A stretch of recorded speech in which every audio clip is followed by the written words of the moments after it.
안녕하세요. 사연 읽어주는 남녀입니다.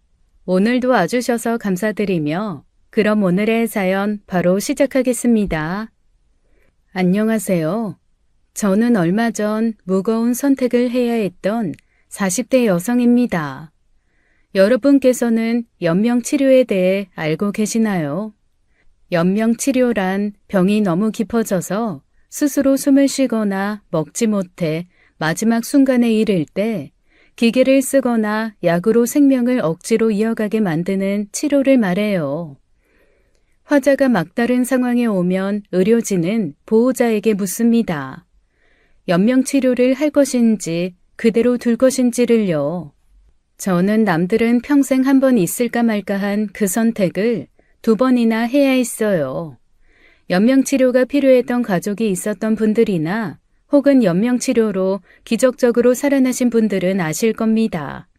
그 선택이 남은 가족들의 마음을 얼마나 난도질하고 오래 상처를 만드는지를요.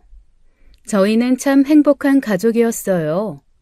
저는 다정한 부모님 밑에서 이남 일녀의 맞이로 태어나 가장 많은 사랑을 받은 자식이었죠. 온이야, 우리 온이는 커서 뭐가 될래? 몰라. 나는 되고 싶은 게 너무 많아. 그래서 뭐가 돼야 할지 모르겠어. 그럼 그 너무 많은 것 중에 지금 가장 되고 싶은 건 뭔데? 유치원 선생님도 되고 싶고, 동물원 사육사도 되고 싶고, 소방관도 되고 싶어. 이야, 다 정말 멋진 직업들이네. 우리 온이가 무엇이 되든 아빠는 다 응원할게. 뭐든지 돼도 좋고 뭐 아무것도 안 돼도 좋아. 온이는 그저 행복하게만 살아. 알았지? 아버지는 저의 가장 큰 후원자이자 든든한 지원군이었습니다. 밑으로 쌍둥이 남동생이 있었는데 아버지한테는 제가 제일이고 최고였어요. 그걸 저도 남동생들도 느낄 수 있을 만큼 큰 사랑을 주신 분이었죠. 아빠는 누나만 좋아해. 우리랑은 안 놀아주고. 맞아. 누나랑만 놀지 말고 우리랑도 놀아줘. 그럼 온유랑 온준이도 아빠랑 도서관 갈래? 왜 도서관? 왜 도서관? 놀이터 가. 너네 놀이터 가면 결국 아빠랑 놀아주지도 않고 니네끼리 놀면서 뭘. 그러지 말고 다 같이 도서관 가서 책 읽자. 도서관에 얼마나 재밌는 책이 많은데. 싫어. 아버지는 활동적인 남동생들의 에너지를 좀 힘들어하셨어요. 워낙 정적인 분이고 낚시나 서예처럼 가만히 앉아서 즐길 수 있는 취미를 즐겼던 분이셨거든요. 성향이 맞아서 저와 함께하는 시간이 많기도 했습니다. 일이 쉬는 날이면 독서를 좋아했던 우리 부녀는 오붓하게 도서관을 찾기도 하고 근교의 미술관을 찾아 다양한 이야기를 해주시는 걸 좋아하셨어요. 주변에서도 어쩌면 저렇게 부녀 사이가 좋냐고 부러워했죠. 아버지의 사랑은 제게 자부심이었고 저를 단단하게 자라게 했습니다. 그런 아버지께서 제가 고등학교 1학년이 되던 무렵 갑작스러운 사고로 사경을 헤매게 된 것입니다. 오니 아빠, 정신 좀 차려봐. 나 모르겠어? 우리 애들도 모르겠어?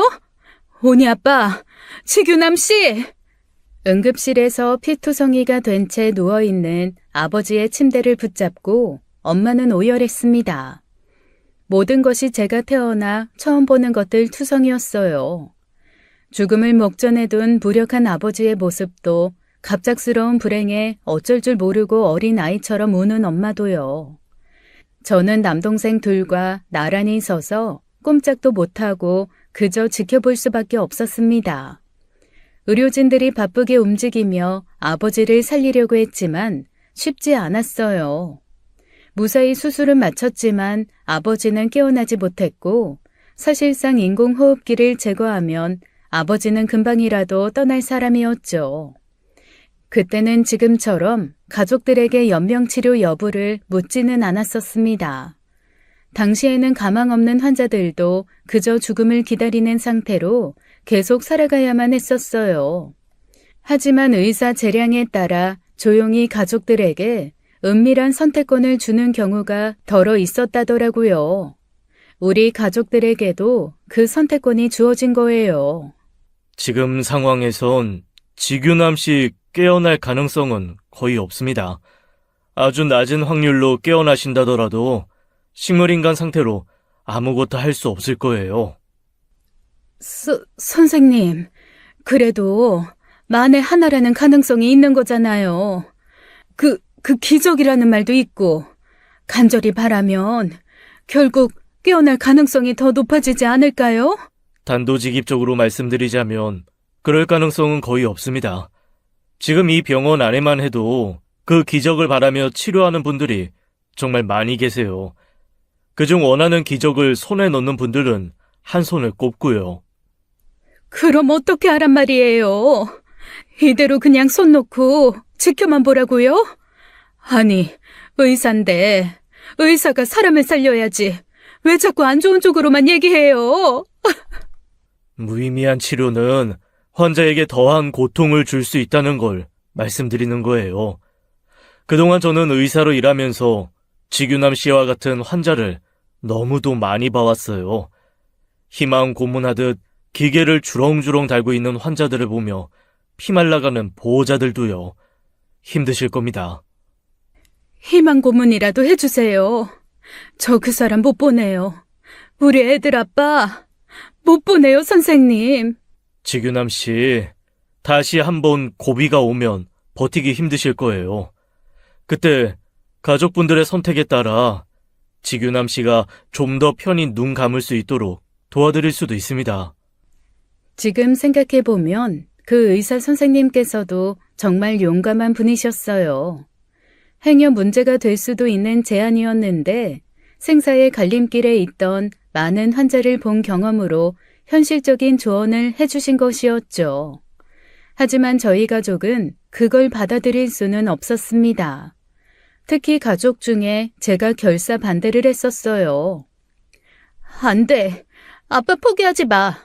엄마, 아빠 절대 포기하면 안 돼. 식물인간이어도 돼. 사람만 있으면 돼. 이렇게 찾아와서 얼굴 보고 손도 잡고 눈동자만 움직여서 나 봐주면 된다고. 그러니까 엄마, 제발 포기하지 말자. 우리가 포기하면 누가 아빠를 살려. 아빠가 알면 얼마나 속상해하겠냐고.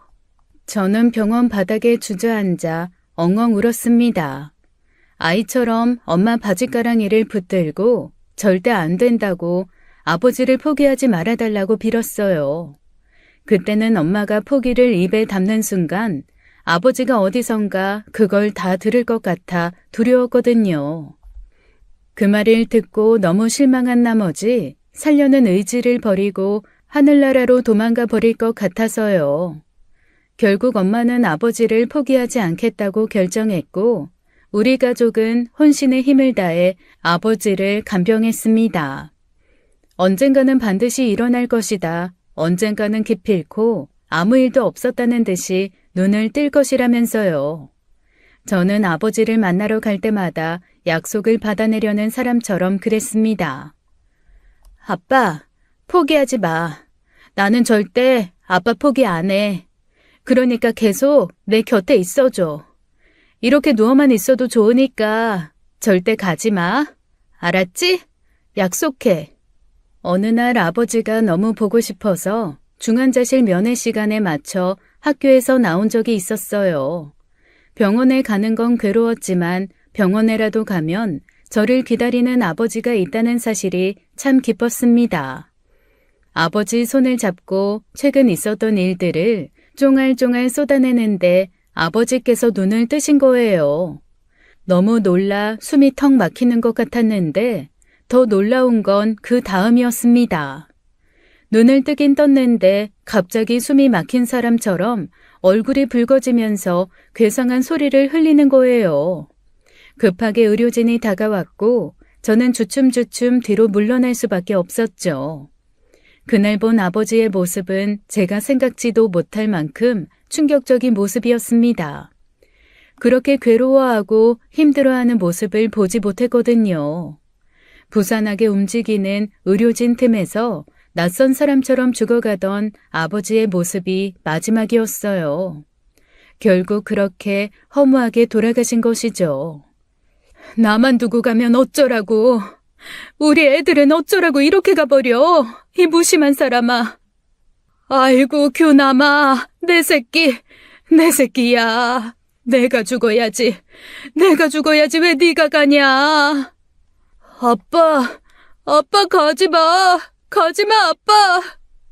사고 이후 3개월이나 흐른 후였는데도 누구도 아버지의 사망을 예측하지 못한 듯이 슬퍼했습니다. 다들 간절한 희망을 가지고 있었으니까요. 우리가 포기하지 않으면 언제고 깨어날 거란 강력한 믿음이요. 하지만 현실은 우리의 믿음을 무참히 짓밟고 아버지를 데려가 버리고 말았습니다. 장례식 발인 같은 임종 직후의 일은 마치 술을 진탕 마시고 사라진 기억처럼 제게 존재하지 않아요. 정신을 차려봤을 땐 어둠에 갇힌 방 안이었고 문을 등지고 누워 이불을 머리 끝까지 쓰고 있었죠. 오니야, 자니? 언제까지 잠만 잘 거야? 밥은 안 먹어? 오니야. 그때 저는 삶의 의욕이 하나도 없었어요. 정말 살지 않기로 작정한 사람처럼 밥도 먹지 않았고 씻지도 않고 학교에도 가지 않았죠. 하는 일이라곤 그저 침대에 누워 벽을 보는 일이었습니다. 죄책감이 들었거든요. 유일하게 혼자서 지켜본 아버지 임종에 저는 아버지께 정말 못할 짓을 했다는 생각을 했었어요. 식물인간이 되더라도 내 곁에 있어달라는 욕심에 아버지께서 저렇게 고통스럽게 가셨구나. 그동안 얼마나 힘들었을까. 내가 붙잡지만 않았어도 이런 일은 없었을 텐데. 하나부터 10까지 후회되지 않은 게 하나도 없었습니다. 처음 일주일 정도는 다들 그냥 눈 감아주는 것 같았어요. 제가 밥을 통 먹지라느니 엄마는 끓여온 누룽지를 사정사정해서 먹이거나 소금물을 마시게 하곤 했죠. 그런데 제가 한 달 가까이 학교에 나가지 않자 학교 담임 선생님도 찾아오고 어른들이 무척 애를 써야 했어요. 오니야, 선생님이야. 아니, 문 좀 열어봐. 선생님이랑 이야기 좀 하자, 어? 저한테도 문을 잘 안 열어줘요. 상심이 크신 와중에 오니 때문에 걱정도 많으시겠어요. 그래도 어떻게든 버텨보려고요. 어떻게든 버텨야 다들 사니까. 오니 밑으로 남동생들도 있다고 하던데 동생들은 괜찮나요? 사내 애들이라 그런지 아직 어려서 그런지 오니만큼은 아니에요. 오니가 제 아빠랑 더 가까웠어서 더 그럴 거예요. 이대로 가다간 출석 일수 맞추기가 어려워서 유급해야 할지도 몰라요. 교장 선생님도 상황을 안타까워하셔서 재량껏 어떻게든 해보시려고 하는데 이게 길어지면 학교에서도 어떻게 할 수가 없거든요. 어떻게든 갈 수 있도록 설득해 볼게요. 죄송합니다, 선생님. 여기까지 오셨는데 오니 얼굴도 못 보고. 아닙니다. 저 오니야, 선생님 갈게. 조금만 더 쉬고 우리 학교에서 보자. 알았지? 그렇게 문 앞을 소란하게 하는 사람들이 많았어요. 할머니도 왔다 가시고 이모도 왔다 가고 사촌 오빠도 와서 저를 꺼내려고 애를 썼죠. 오니야, 아가, 얼른 나와봐. 할머니가 오니 좋아하는 꽃감 가져왔는데 좀 먹어봐, 응? 지온이, 이모랑 핸드폰 사러 갈래? 그때 너가 가지고 싶다고 했던 핸드폰 있잖아.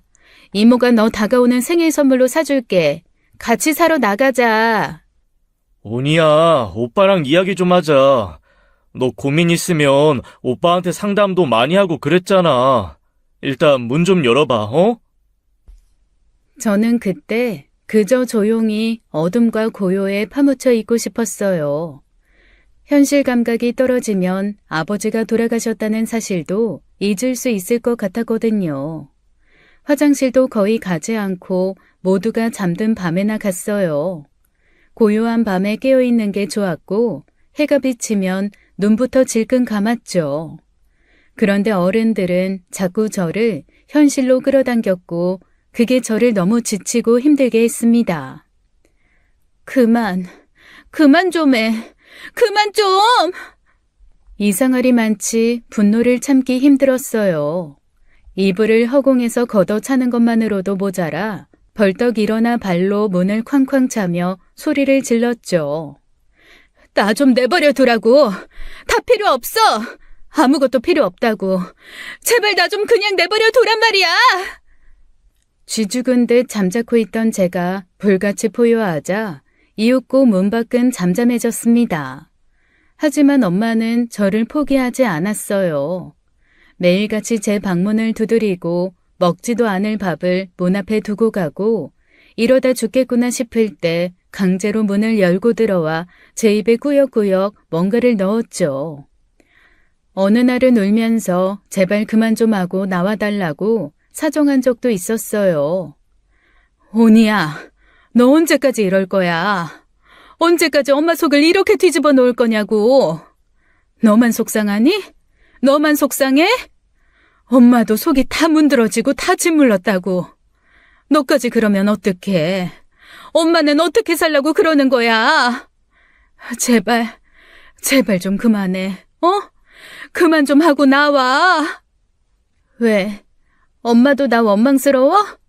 내가 아빠 살려두라고 붙들어서 아빠 그렇게 힘들게 가서 내가 싫어? 뭐? 그게 갑자기 무슨 소리야? 내가 언제 너 원망스럽댔어? 엄마 그런 소리 한 적 한 번도 없어. 그런 생각도 한 적 없고. 거짓말. 엄마 그때 그냥 아빠 포기하려고 했잖아. 근데 나 때문에 붙잡아서 아빠 힘들어졌다고 나 원망하는 거잖아. 무슨 말도 안 되는 소리야. 대체 너 왜 그래? 왜 그러는 건데? 너 때문에 아빠가 힘들었다고 생각해서 그래? 그런 거 아니야. 그 선택은 엄마가 한 거고 네 결정과는 별개였어. 어차피 의사 선생님 권유였을 뿐이지 다들 결국 같은 선택을 한다고. 거짓말이야. 내 욕이나 실컷 하고 싶으면서 아빠가 살아 돌아오면 나 되게 원망할 거야. 그렇게 괴로웠는데 붙들고 있었다고. 나 되게 원망할 거라고. 나 때문이야.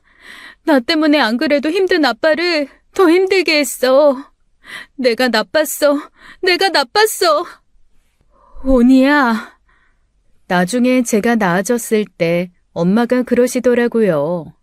이러다 애 잡겠다. 당장 병원에 입원이라도 시켜야겠다 싶더라고요. 정말 정신줄을 놓은 것 같아 병원에 데려가는 것조차 두려웠다면서요.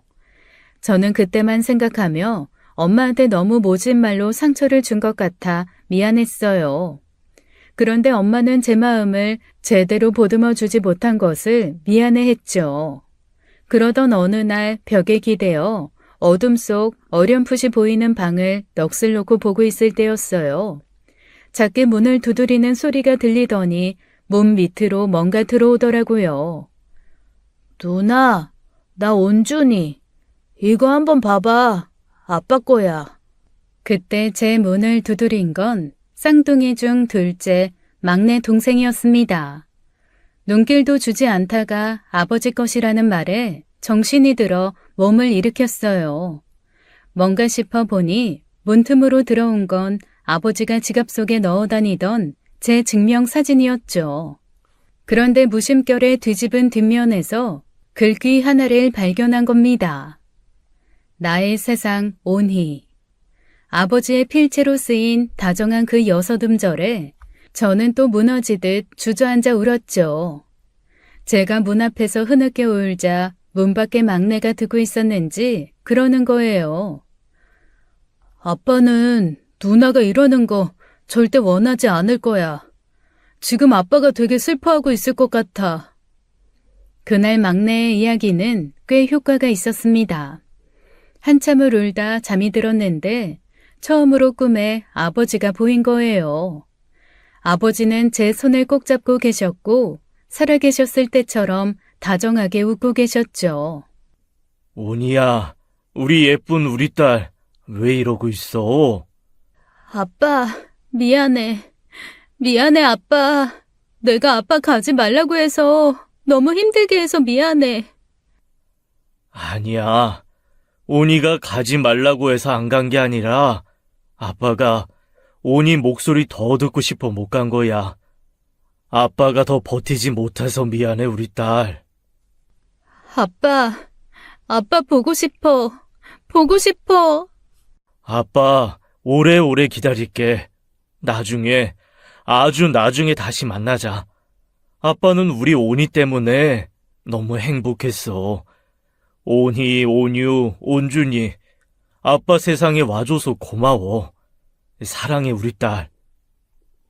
아빠! 눈을 떴을 땐 밝은 햇살이 창을 통해 들어오고 있었습니다. 꿈이었다는 걸 안 순간 다시 눈물이 쏟아졌지만 이상하게도 몸도 마음도 많이 가벼웠어요. 그리고 그날 저는 처음으로 엄마와 남동생이 앉아있는 아침 식사에 모습을 드러냈죠. 누나! 엄마! 누나 나왔어! 온이야, 얼른 앉아. 엄마가 너 좋아하는 갈치조림 했어. 얼른 앉아. 그날 엄마는 밥을 먹으며 조용히 눈물을 훔쳤습니다.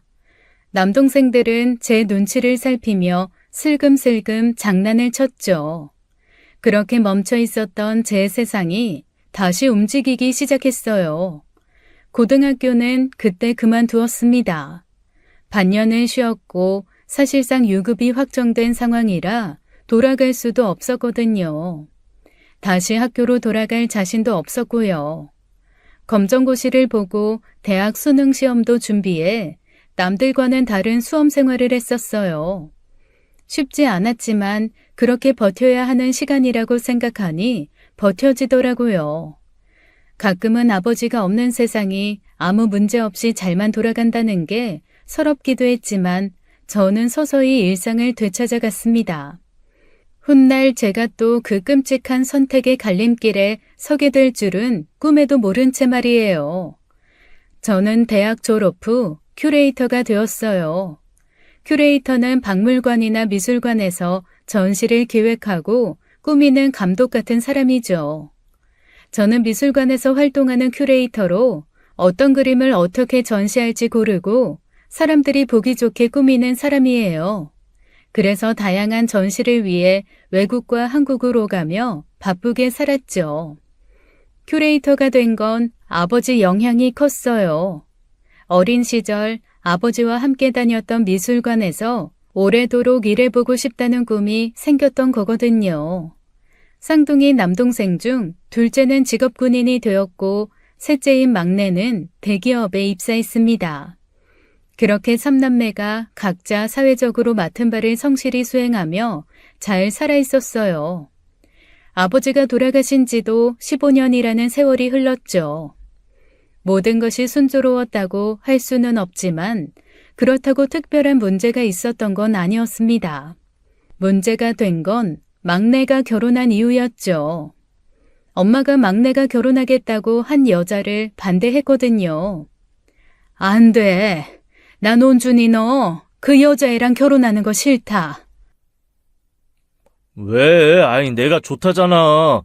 다른 거 다 안 보고 그냥 그거 하나만 생각해주면 안 돼? 엄마가 괜히 반대해? 애가 솔직하지 못하잖아. 처음부터 거짓말로 상황이나 모면하려고 하고 어른 속이는 걸 쉽게 하는 그런 애를 어떻게 며느리로 삼겠어? 그러고 싶어서 그러는 거 아니잖아. 수지 자격지심 많아. 상처 많이 받고 자라서 있는 그대로의 모습을 보여주면 사랑받지 못할 거라고 생각해서 그런 거라고. 그러니까 나는 내 아들 사랑으로 키웠는데 왜 사랑받지 못해서 거짓말이나 하는 애랑 결혼을 시켜야 하냐고. 뭐 간호사? 어쩜 그렇게 금방 들통날 거짓말을 눈 하나 깜짝하지 않고 해? 엄마가 처음부터 반대한 건 아니었습니다.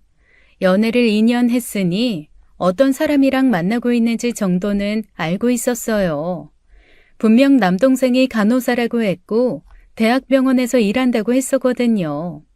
그런데 알고 보니 일반 2차 병원에서 일하는 간호조무사였던 거예요.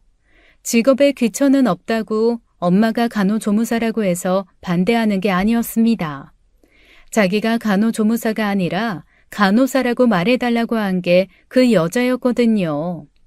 게다가 우연히 남동생과 함께 있는 걸 엄마가 만나서 밥을 사준 적도 있는데 그때 미운털이 박힌 모양이더라고요. 어른들 눈엔 조신하지 못한 과한 노출의 옷차림도 마음에 안 들었지만 자기가 간호사로서 어떤 자부심을 느꼈는지 아무렇지 않게 거짓말한 게 큰 요인이었대요. 그 자리에서 직업에 대한 자부심이 큰 것이 좋아 보였다가 후에 거짓말이었다는 사실을 알고 크게 실망한 거죠. 저도 솔직히 말해 반대였습니다. 누가 거짓말하는 사람을 가족으로 받아들이고 싶겠어요. 하지만 남동생 하는 이야기를 들어보면 그 여자의 입장도 이해가 전혀 안 되는 건 아니라 생각이 복잡했죠. 쌍둥이인 남동생은 외모만 같지 성향이 좀 달랐습니다. 둘째는 공부에 흥미도 없고 기성세대의 틀에서 벗어나서 살려고 했다면 막내는 공부도 잘했고 기성세대가 보기에 정석인 루트를 밟고 있는 엘리트였거든요. 그래서 엄마도 저도 둘째와 달리 막내에게 거는 기대도 컸었어요. 차라리 온유가 데려왔다고 하면 내가 이해도 하고 별 말도 안 해. 온유 저 녀석은 충분히 그러고도 남겠지. 근데 온준이한테 그 여자애는 아니잖아. 온이 네가 생각해도 그렇지 않어? 그렇지. 아쉬운 부분이 있지. 착한 애 같긴 한데 뒷일 생각 못하고 일부터 저지르는 성향은 좀 쎄하네. 온이 네가 좀 말려봐라. 온준이가 그래도 너 말은 좀 듣잖아. 그러다 보니 저도 상황이 좀 애매했어요.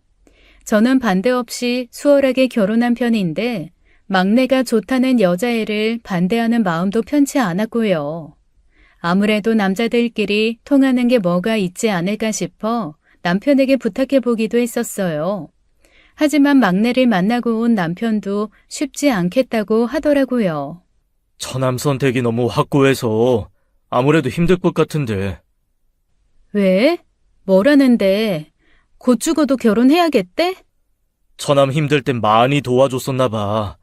왜 처남 취업 안 돼서 3개월 동안 방황했었잖아. 당연히 들어갈 줄 알았던 기업도 최종에서 떨어지고 미래도 없고 돈도 없는데 그때 데이트 비용까지 전부 자기가 내고 믿어준 게 아무래도 큰 것 같아. 무슨 3년 뒷바라지 해준 것도 아니고 3개월 가지고. 온준이가 좋다고 하면야 나도 끝까지 반대할 생각은 없는데 아무래도 엄마가 걱정을 하시니까 나도 마냥 찬성하기 좀 그래. 나도 마찬가지야. 이왕이면 선뜻 기쁜 마음으로만 반길 수 있는 사람이어야 좋지. 내가 다시 한번 만나서 얘기해봐야지. 괜히 의만 상할 것 같아. 그래도 막내 처남이 당신 말은 좀 잘 듣는 편이지만 이번엔 확실히 좀 달라. 저희 집이 그 여자애를 불러다가 뭐라고 한 건 아니지만 결혼 얘기가 나오면서 결국 엄마가 허락을 하실 때까지 6개월이나 걸렸어요. 그러다 보니 옳게도 마음이 좋지 않기는 했을 겁니다. 자기가 한 짓이 있다 보니 아무 말은 하지 않았지만요. 그때의 일이 훗날 나비 효과가 되어 어떤 결과를 초래할지 누구도 상상하지 못했죠. 우려했던 것과 달리 막내는 결혼해서 잘 살았어요. 반대한 게 무색할 만큼 싹싹한 며느리 노릇도 참 잘했고요. 명절에도 절대 손에 물 묻히지 못하게 하려는데 절대 지지 않고 설거지하며 음식 장만도 같이 했죠. 그러다 보니 엄마도 결사 반대했던 게 미안해 더 잘해주시고 문제는 없었습니다. 문제는 엉뚱한 곳에서 터졌어요. 다들 모인 김에 할 말이 있어. 뭔데 그렇게 거창하게 얘기해? 뭐 여자 있어? 너도 결혼하게? 온준이 결혼해 사는 거 보니 너도 부럽지? 애석하게도 누나 예상은 완벽하게 틀렸어. 비혼. 지금 나 비혼 선언하는 거라고. 뭐, 비혼? 얘 지금 뭐라고 하는 거니? 비혼? 온유 결혼 안 하고 산대. 평생 혼자 산다는 말이야. 뭐? 그게 무슨 말이야? 결혼을 안 한다니. 평생 혼자서 늙어서 죽겠다고? 엄마, 어차피 인생은 개쌍마이웨이인 거야. 난 처음부터 결혼이라는 제도가 이 몸을 담기엔 좀 힘든 제도라고 생각은 했거든? 근데 온준이 사는 거 보고 확실하게 알았어. 난 못 해먹겠구나. 그래서 결심하고 다들 모이는 자리에서 선언하는 거야. 아이고, 머리야. 아주 가지가지해, 가지가지. 열받은 엄마는 둘째 등짝을 후려쳤고 둘째는 억울하다는 듯 이리저리 피해 다녔습니다. 사실 그리 놀랄 만한 일은 아니었어요. 솔직히 비혼 선언까지는 예상하지 못했지만 둘째는 막내와 다르게 평범하게 살 것 같진 않았거든요. 개성이 강하고 일반 사람들과는 마인드가 좀 달라서 막내와 달리 저와 부딪히는 일도 많았고요. 남편도 온유 처남은 이해하려 들지 말고 그냥 그런 사람이구나 하고 받아들이라고 할 정도였어요. 하지만 부모님 세대는 그런 삶을 받아들이지 못하잖아요. 결혼하지 않는 삶은 패배자라는 인식이 강한 기성세대였던 엄마는 그날로 알아두었습니다. 둘째가 그렇게 잘한 건 자기 탓도 있는 것 같다고 울기까지 했죠. 아유, 엄마, 뭘 그런 걸로 울어. 자기가 살고 싶은 대로 산다는데. 네 자식 아니라고 막말할래? 지금이야 젊어서 다행이지. 나이 들면 저도 자식도 없이 남자가 혼자 살면 얼마나 추접스러워지는지 알아? 네 외삼촌 봐라. 네 외숙모 일찍 가고 혼자 얼마나 처량하게 사는지. 온유가 그 꼴로 살 거라고 생각하니 내가 복장이 터지지, 터져. 아이, 외삼촌이야 혼자 할 줄 아는 게 없어서 그렇지. 온유는 군인 돼서 빨래도 지 손으로 하고 음식도 곧잘 만들어 먹잖아. 그리고 뭐 결혼 안 한다는 말이 연애도 안 한다는 말이 이게? 여자 만날 건 다 만날걸? 그게 뭐야. 여자를 만날 거면 한 여자한테 정착을 해서 살아야지. 그럼 죽을 때까지 이 여자 저 여자 다 만나고 다니면서 개차반처럼 살겠다는 거야? 어쩌겠어. 지가 그렇게 산다는데 다 큰아들 뭐 몽둥이로 때려서 말듣게 하려고? 어쩜 하나같이 이렇게 속을 썩여 속을. 나는 뭐 왜 또 불똥이 거기까지 튀어. 봐봐. 나도 지금 잘 살고 있고 엄마 그렇게 결혼 반대했던 온준이도 잘 사는데 원유도 잘 살겠지. 엄마는 모르겠지만 요즘 애들 결혼 안 하고 산다고 하는 애들 태반이야. 안 하는 애들은 또 안 하는 애들끼리 잘 어울려 살겠지. 그리고 생각도 바뀌기 마련이잖아. 온유도 생각 바뀔 수도 있어. 그러니까 그냥 알아서 하게 둬. 괜히 말리면 더 하고 싶은 게 사람 심보라니까. 엄마 마음을 잘 달래주며 진정시켰지만 쉬운 일은 아니었어요. 하지만 둘째도 보통 성격은 아닌지라 결국 이번에도 엄마가 지는 게임이었죠. 저희 부부는 반대도 찬성도 아닌 입장이었지만 막내 부부는 지지하는 입장이라 엄마 힘이 딸리기도 했고요. 아무래도 쌍둥이로 자라다 보니 아무리 성향이 달라도 둘째와 막내가 통하는 게 많았어요.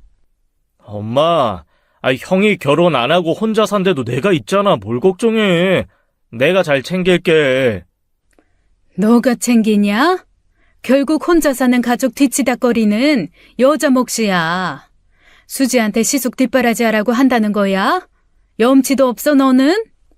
어머니, 너무 걱정하지 마세요. 저도 생각이 크게 다르진 않아요. 그리고 아주버님 성격에 저희 뒷바라지 바라지도 않을 건데요, 뭐. 요즘엔 서양처럼 결혼은 안 하고 동거만 하고 사는 커플도 많대요. 삶의 형태는 다양하잖아요. 아주버님도 결혼만 안 한다는 거지.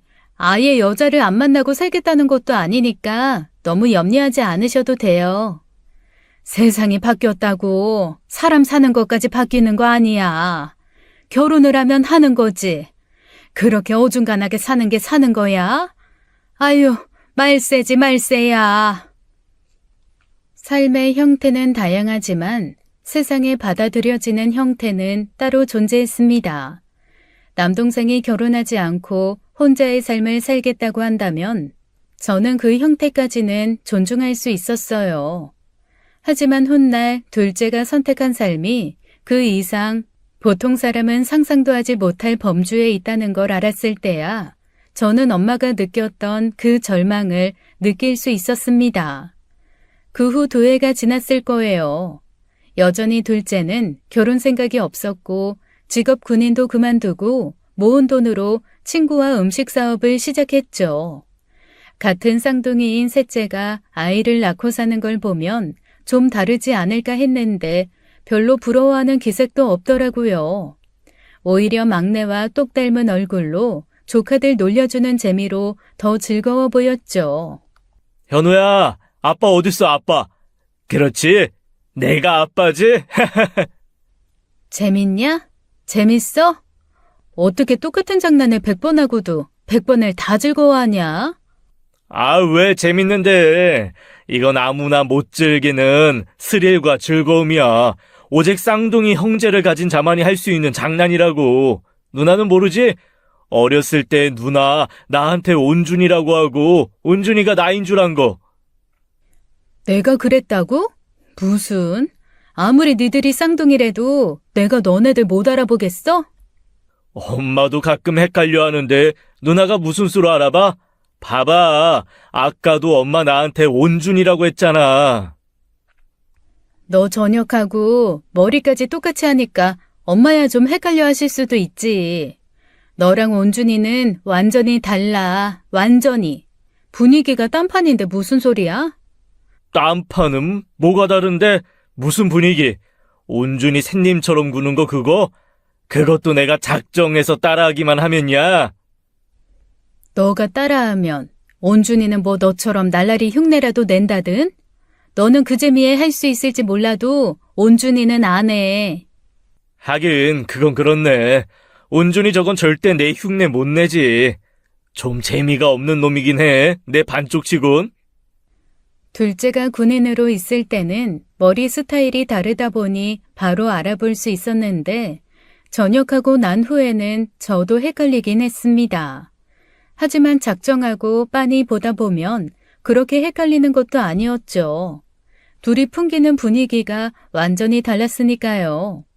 어쨌거나 각자의 삶을 책임지며 평범하게 살던 어느 날이었어요. 불행은 불현듯 소리 소문 없이 찾아왔고 곧 저희 삶을 서서히 무너뜨리기 시작했습니다. 암이라뇨? 엄마가 암이라는 거예요? 검사 결과 어머님은 난소암 4기 진단이 나왔습니다. 남세포가 남소뿐 아니라 이미 복강 내 여러 장기와 복막, 간 주변까지도 전이가 된 상태예요. 특히 복막에 광범위하게 퍼진 데다 이미 복수도 보이고 지금까지 아무것도 모르고 견딘 게 기적이라고 할 수 있을 정도로요. 하지만 그냥 배가 좀 아프고 골반이 좀 뻐근하다 그 정도인데 그런 결과가 나올 수 있어요? 오진 아니에요? 차트가 바뀌었다든지 검사 결과가 바뀌었다든지요. 그런 문제는 없어요. 혹시라도 결과에 의문이 있으시면 다른 병원에서 재검 받아보시는 것도 괜찮아요. 지금 상태로는 수술로도 모두 제거하는 게 어렵고 항암 치료도 완치 목적이 아니라 병의 진행 속도를 늦추고 통증을 줄이는 데 초점을 둬야 합니다. 아마 통증이 점점 더 심해질 거예요. 잠깐만요. 지금 그럼 가망이 없다. 그런 말씀을 하시는 거예요? 수술로도 안 되고 항암 치료로도 안 되는 거면 그럼 그냥 통증 관리와 삶의 질을 유지하는 방향으로 치료를 하셔야 돼요. 어머니께서도 놀라셨겠지만 보호자분께서도 마음의 준비를 하셔야 할 것 같습니다. 어떤 선택을 하든지 가족들과 충분히 상의해 보시고 저희가 그 방향으로 도와드릴게요. 단순히 위장병 정도로만 생각하고 온 자리에서 청천벽력 같은 시한부 판정을 받은 거예요. 같은 자리에서 함께 결과를 듣던 엄마는 아무 대꾸도 없이 그저 멍하게 의사를 바라보기만 했죠. 저는 왈칵 쏟아져 나오는 눈물을 주체할 수 없었지만 엄마 앞이라 꾹 참아야 했어요. 그건 아버지의 죽음, 제 오랜 방황에 이어 우리 가족에게 닥친 세 번째 불행이었습니다. 그래서 영 가망이 없대? 아이, 그 의사 돌팔이 아니야? 다시 재검 받아보자. 다른 병원들도 많잖아. 더 희망적으로 말해주는 의사를 찾아가야지. 일단 다른 병원 예약도 잡아놨어. 근데 엄마가 싫다시네. 싫다니 뭐가 싫어? 재검받기 싫다는 거야? 아이, 왜? 그냥 받아들이겠대. 그동안 우리한테 말을 안 해서 그렇지 그만한 통증도 있었나 봐. 엄마는 별로 놀란 기색도 없어. 그게 말이 돼? 몸에 그렇게 큰 이상이 있었으면 말을 했었어야지. 어떻게 그 지경이 되도록 말을 안 해? 아이, 진짜 엄마. 누나, 그래도 재검은 다시 받아봐야지. 다른 병원에서는 수술이라도 해보자고 할 수도 있잖아. 어떻게든 설득해야지. 그래도 너희 엄마 앞에서 너무 티내지 마. 나도 못 참고 엄마 앞에서 울어버려서 엄마 많이 속상해했거든. 가능하면 최대한 지금처럼 대해주고. 형제들이 모여 머리를 맞대었지만 그건 안간의 힘으로 어떻게 해결할 수 있는 일이 아니었습니다. 설상가상 엄마는 힘든 항암 치료를 원하지 않았어요. 주변에 암으로 고생하시다 돌아가신 분이 계셨는데 말도 못하게 힘들어 하시는 게 생각이 나 겁이 난 모양이었죠. 그렇다고 아무것도 안 하고 손 놓고 있을 수만은 없잖아요. 그래서 엄마를 붙들고 사정도 하고 부탁도 했습니다. 엄마, 그럼 아무것도 안 하고 죽는 날만 기다린다는 거야? 엄마, 자신 없어. 자신 없어도 우리는 어쩌라고. 나랑 온유, 온준이는 어쩌라고. 그냥 이대로 아무것도 안 하면 엄마 나중에 가고 나서 우리 마음은 어떨 것 같아? 엄마 반대로 내가 그랬다고 생각해봐. 내가 아무것도 안 하고 포기한다고 하면 그래도 엄마는 받아들일 수 있어? 그건 아니지. 거봐, 엄마도 못하잖아. 그러니까 엄마, 제발 마음 좀 단단히 먹어줘. 엄마 위해서가 아니라 우리 위해서라도. 제발 살려고 뭐든지 노력 좀 해줘. 엄마가 그랬잖아. 우리 가온이 결혼하는 것도 보고 증손주도 보겠다고. 아빠 목까지 더 오래 살 거라고 했잖아. 엄마는 제 눈물의 호소에 괴로워하셨습니다. 어떻게 그 심정을 알겠어요. 지금에서야 갈 사람과 남을 사람은 서로의 심정을 절대 완벽히 이해할 수 없다는 걸 알게 되었습니다. 결국 엄마는 할 수 있는 것은 다 해보겠다고 마음 먹으셨어요. 그 뒤로 체력을 위해 운동도 시작하시고 몸에 좋은 식단으로만 챙겼죠. 저는 엄마 간병을 위해 휴직하고 모든 시간을 엄마에게 쏟아부었습니다. 수술은 했지만 사실상 성과가 없었고 항암 치료로 머리카락이 다 빠지고 하루에도 12번씩 오바이트를 하며 힘든 시간을 보내야 했어요. 모두의 노력이 무색하게도 엄마의 상태는 호전되지 않았죠. 그러던 어느 날 항암 치료를 받고 돌아와 내내 잠만 자던 엄마가 온 가족을 불러 그러시더라고요. 아버지 말이야. 그때 많이 힘들어 했었어. 그 이야기를 왜 해? 내가 금방 도와줬으면 그렇게 힘들게 버티지도 않았을 텐데. 지금 와 생각해보면 네 아버지도 그렇게 누워만 있을 때 얼마나 무력감을 느꼈겠나 싶어서 미안해. 내가 어찌해볼 도리가 있는 일이 아닌 것을. 엄마, 온이야, 온유야, 온준아, 혹여 엄마한테 위기가 와서 연명치료해야 하거든. 그때 엄마 그냥 보내줘. 엄마, 왜 그런 얘기를 해? 미리 이야기해둬야 너네가 결정이 쉽지. 엄마 그렇게 힘들게 계속 살아있는 거 원하지 않아. 너희도 힘들게 하고 싶지 않고. 그러니까 너무 어려워 말고 엄마 보내줘. 생각보다 아버지를 더 일찍 만나러 갔구나. 슬픈 일이 아니고 기뻐할 일이구나. 그렇게 생각해. 엄마는 이미 마음의 정리를 다 끝낸 듯 저희를 불러 당부했습니다. 그리고 제 남편과 올케에게도 우리를 잘 부탁한다고 가족으로의 삶이 너무 짧아서 아쉽다며 인사했어요.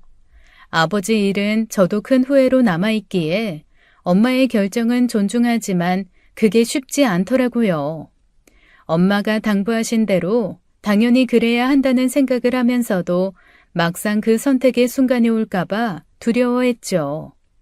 엄마가 그 이야기를 한 지 한 달도 안 되어 결국 우려했던 일이 벌어지고 말았습니다. 한밤중 실려간 엄마가 혼수 상태에 빠지면서 저희 남매는 선택의 기로에 서게 된 거예요. 예상은 했지만 마음의 준비는 전혀 되지 않았기에 너무 힘들더라고요. 온이야, 정신 차려. 너가 정신 차려야 처남들도 대처를 하지. 울지 말고. 온이야. 가온 엄마. 어떡하면 좋아. 나 못하겠어, 여보. 나 진짜 못하겠어. 사실상 남동생은 저의 결정을 기다리고 있는 상황이었습니다. 본인들도 받아들이기 힘들지만 제 결정에 따르겠다는 거였어요. 그러니 더더욱 힘든 문제였죠. 연명치료를 하지 않겠다라고 하는 그 순간부터 엄마와의 이별이 확정되는 것이었으니까요. 제 말 한마디에 엄마가 이 세상을 떠날 거라는 그 무거운 압박과 두려움이 숨도 못 쉬게 했습니다. 그때였어요. 갑자기 올케가 나선 거죠. 형님, 이대로 어머니 진짜 포기하실 거예요? 전 반대예요. 아무리 어머님께서 원하신 일이라지만 자식들 입장도 있는 거잖아요. 당신은 나서지 마. 누나가 결정할 일이야. 당신은 받아들일 수 있어? 형님이 그러자 하면 정말 미련 없이 어머니 보내드릴 수 있어? 아니잖아. 아무리 생각해도 이건 아니야. 해보는 데까진 해봐야지. 최선을 하지 않으면 결국 남는 건 후회뿐 아니야? 형님, 나중에 좀 더 해볼 걸 그런 후회 안 하실 자신 있어요? 저는 대답하지 못했습니다. 자신이 없었거든요. 분명 내가 하지 못했던 것들이 하나부터 10까지, 아니 100까지 떠올라 괴로울 게 뻔했어요. 솔직히 저는 그때 올케한테 고마웠습니다. 누구라도 나서서 엄마를 붙잡아 주길 바랐거든요. 그러면 제 선택이 더 쉬울 것 같아서요. 결국 저는 엄마의 연명치료를 선택하게 되었죠. 마음이 편하지만은 않았지만 그래도 엄마를 더 볼 수 있다는 사실에 안도했습니다. 그 과정에서 올케가 정말 큰 힘이 되어주었어요. 사실상 호흡만 하고 있는 상황이라 24시간 붙어 있어야 했는데 올케가 그 일을 나누어 맡아주겠다더라고요. 형님, 힘내요. 제가 같이 해드릴게요. 저도 어머니 그냥은 못 보내요. 이대로는 안 되죠. 고마워, 올케. 올케가 그렇게 마음 써줄 줄은 몰랐어. 온유나 온준이도 어려워하는 문제인데. 어머님이 당부하신 말씀이 있으니 아무리 원해도 쉽지 않겠죠. 할 수 있을 만큼 해봐요. 어머님이 버티실 수 있으신 만큼 1년이고 2년이고 우리 해봐요. 알았죠? 그때는 올케의 그 말을 곧이곧대로만 믿었습니다. 1년이고 2년이고 해보자는 그 말에 끔찍한 악의가 있는 줄도 모르고요. 그렇게 일주일쯤 지났을 거예요. 다행히 엄마는 고비를 넘겼고 일반 병실로 옮겨졌습니다. 의사소통도 쉽지 않고 눈을 깜빡일 수 있는 정도라 호전됐다고 할 수는 없었지만요. 올케와 저는 집과 병원으로 가며 바쁘게 엄마 간병을 했어요. 오전에는 올케가 있고 제가 오후에 아이를 시어머니께 맡기고 병원에 오는 길이었습니다. 그런데 병원 복도에 셋째와 올케가 있더라고요. 다정히 팔짱을 끼고 앉아 함께 핸드폰을 하고 있는데 한창 회사에 있어야 할 녀석이 왜 있나 했습니다. 야, 지온준, 너 오늘 회사 안 갔어? 어? 아, 연차 안 했어. 이 사람이 같이 있어달라 그래서. 아, 그래? 올케, 수고했어. 잘 됐네. 둘이 시간 보내다가 들어가. 밥도 맛있는 거 먹고 내가 돈 줄게. 아니에요. 집에 가서 밥 먹기로 했어요. 형님, 그럼 고생하세요. 그렇게 저를 지나쳐가는 두 사람을 보며 순간 전 이상한 생각이 들었습니다. 올케와 함께 있는 사람이 막내가 아니라 둘째라는 생각이 든 거예요. 그래서 멀어지는 막내를 불러 세웠죠. 온준아, 지온준. 왜? 아냐, 아무것도. 뭔가 이상하다고 생각했지만 사실 깊게 생각하지는 않았습니다. 올케와 다정한 스킨십을 할 사람이 막내 아니면 누구겠어요. 두 사람을 절대 혼동하지 않을 수 있다는 자신감을 가졌던 터라 피곤해서 이상한 생각이 드는 거라고 생각했죠. 그런데 그게 끝이 아닌 거예요. 그 후로도 이상하게 한 번씩 막내가 아닌 것 같다는 생각이 들 때가 있더라고요. 매번 그런 건 아니고 한 번씩이요. 머리 길이야 엇비슷해도 옷 입는 스타일은 완전히 다른 두 사람이라 헷갈릴 리도 없는데도요. 그러던 어느 날이었습니다. 확실히 막내가 아닌 것 같다고 생각한 건 두 사람이 있을 때의 분위기였어요. 막내와 올케는 죽고 못 살 정도로 좋아서 한 결혼이지만 부부라 서로에게 많이 익숙해져 있었습니다. 그래서 저희 앞에서는 대놓고 스킨십을 하거나 다정하게 서로를 챙기는 일이 많지 않았죠. 그런데 막내가 올케를 바라보는 눈빛이 평소와 너무 다르다는 생각이 들더라고요. 혼란스러워하던 와중 저는 남동생을 붙들고 물었습니다. 온준아, 왜? 예전에 말이야. 나 방에서만 틀어박혀 있었을 때. 그때 너가 나 나오게 한 거 기억나? 내가? 아니, 내가 그랬나? 왜 그때 네가 내 방에 들어와서 아빠가 남긴 거 줬었잖아. 아, 그랬지. 근데 그게 뭔지는 기억이 안 나네. 분명히 누나가 방에 들어가서 누나 누워있을 때 뭔가 줬었던 것 같은데. 근데 그게 왜? 그 순간 전 확신했어요. 그때 막내가 제게 건넨 건 아버지 지갑에 있던 제 증명사진이었고 막내는 제 방에 들어온 게 아니라 문틈으로 그걸 전해줬으니까요. 야, 지온유. 어? 아이, 무슨 소리야? 온유 그 자식 이름이 왜 나와? 쇼를 하려면 제대로 해. 온준이가 그 자식이라는 말 쓰는 거 봤어? 지온유, 너 뭐야? 너 지금 온준이인 척 올케랑 같이 있는 거야? 올케 이 자식이 온유인 거 몰랐어? 네? 아주버님이요? 그럴 리가 없는데. 아이, 진짜. 누나 보통이 아니네. 그래, 나 온준이 아니다. 몇 번 잘 넘어가나 했더니 역시 의심하고 있었구나. 너 대체, 제정신이야? 너 이거 범죄야. 사기라고. 거기다 올케가 원하지도 않는 스킨십 한 거면. 또. 앞서 나가지 좀 마. 범죄는 무슨 범죄야. 이 수지 애도 다 알고 있었는데. 알고 있다고? 아는데 둘이 그러고 있었단 말이야? 기가 막혀 입이 다물어지지 않더라고요. 팔짱 끼고 딱 달라붙어 휴대전화를 보거나 올케의 볼을 살짝 꼬집고 뒤에서 껴안는 행동이 동생 처에게 하는 보편적인 행동은 아니잖아요. 거기다 장단을 맞춰준 올케도 올케였어요. 아무리 자기 남편이랑 똑같이 생긴 외모라고 해도 결국 시숙인데요. 그냥 장난이야, 장난. 뭘 그렇게 심각하게 쳐다봐, 꼰대처럼. 똑바로 말해. 둘이 무슨 사이야? 나 속일 생각하지 마.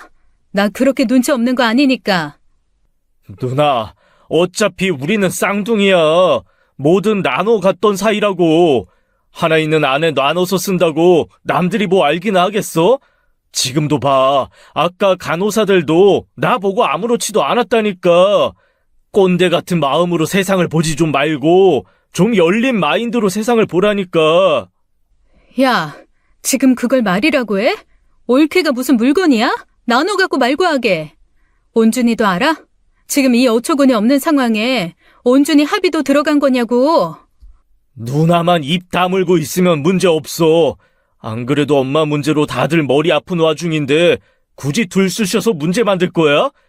괜히 우리 사이에 분란 만들지 말자, 어? 둘째가 하도 당당하게 나오니 저는 너무 혼란스러웠어요. 둘째 말대로 제가 너무 꼰대라서 이해 못할 일인가 순간 상황 판단이 안 될 정도로요. 물론 엄마가 누워 계시는 상황에 이 문제를 키울 필요 없다는 데에는 동의합니다.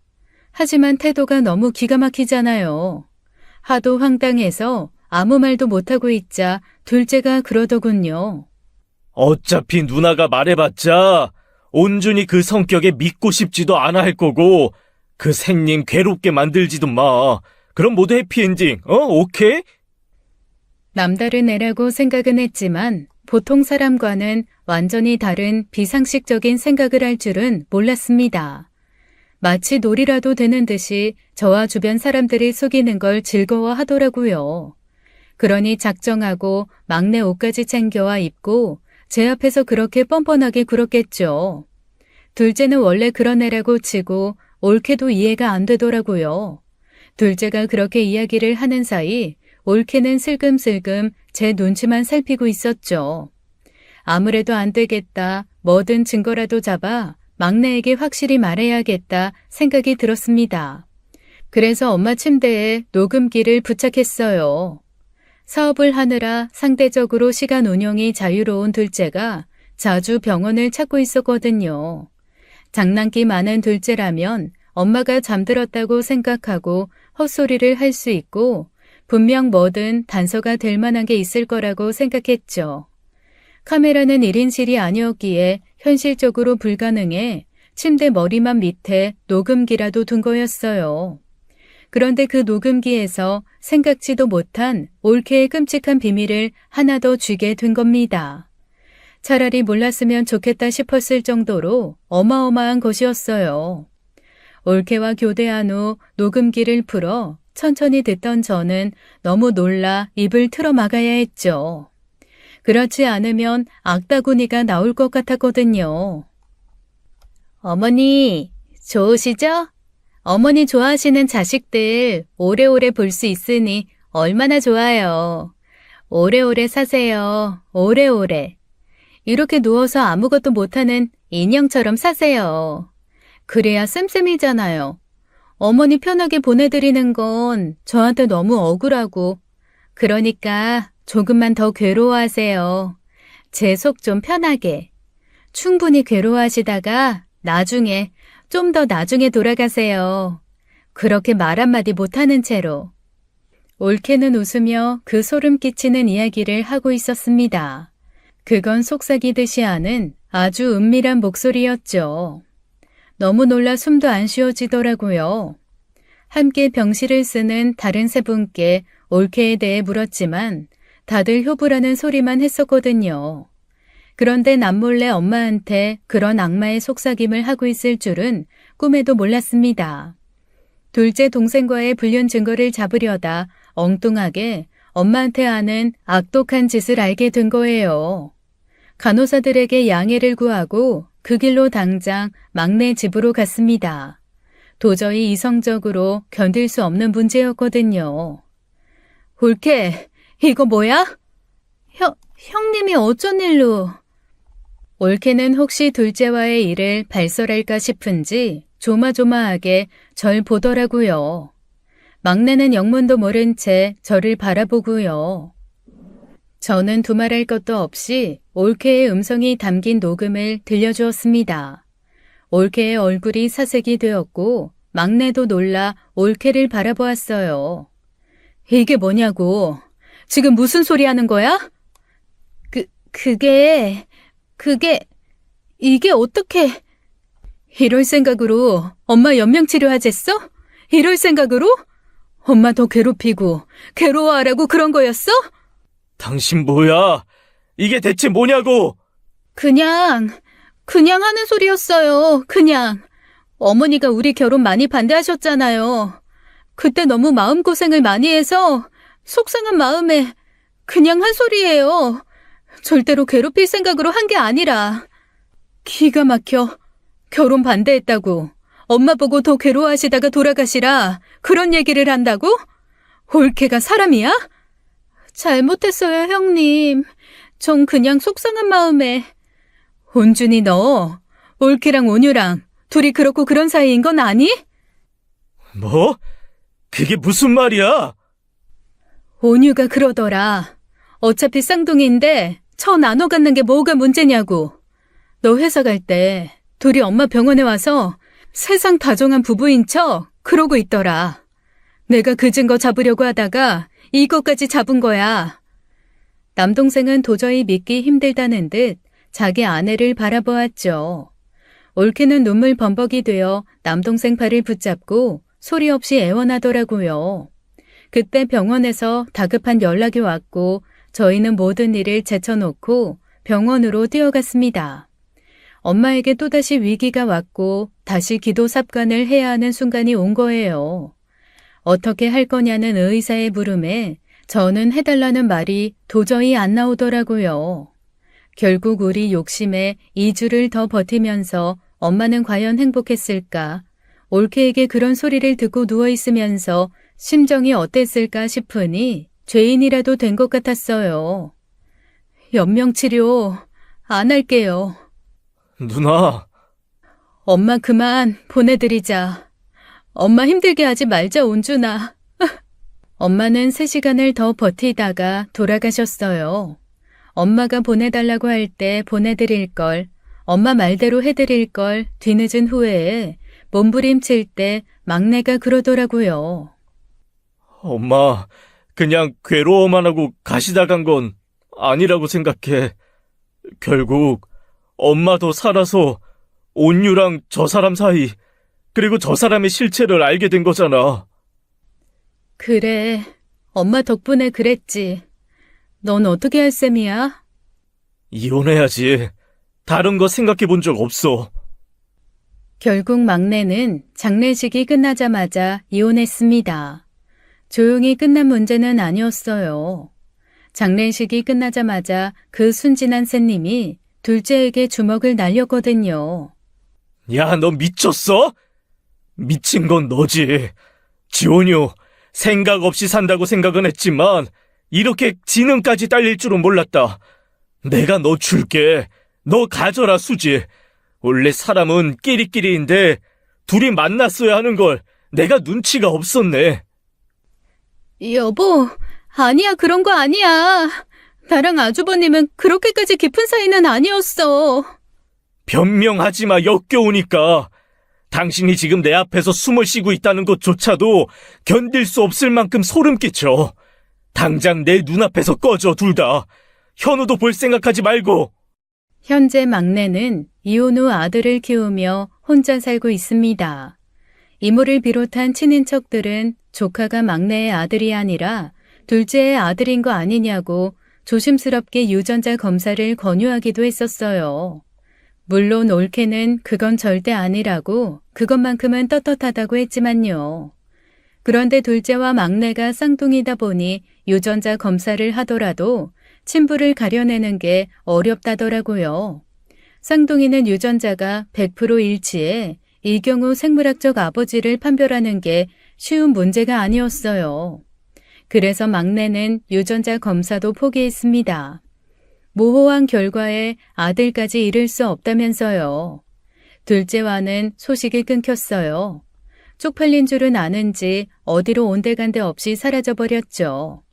어쩌다 우리 남매가 이렇게 됐나? 대체 어디서부터 잘못됐을까 한스럽기는 합니다. 하지만 더는 그 두 형제가 함께할 수 없다는 것도 알아요. 엄마도 둘째도 없는 가족이 되었지만 저희는 그럭저럭 잘 살아가고 있습니다. 인생이란 끊임없는 선택의 연속이라지만 매번 그 선택을 감당하는 게 정말 쉽지 않다는 걸 또 알았습니다. 후회가 남지 않도록 좀 더 신중해야 한다는 것도요. 엄마는 아버지를 만났을까요? 그래서 지금은 두 분 다 편해지셨을까요? 부쩍 부모님이 더 생각나는 밤입니다. 지금까지 사연 읽어주는 남녀였습니다. 끝까지 시청해주신 여러분 감사드리며 저희는 다음 사연으로 돌아올게요. 감사합니다.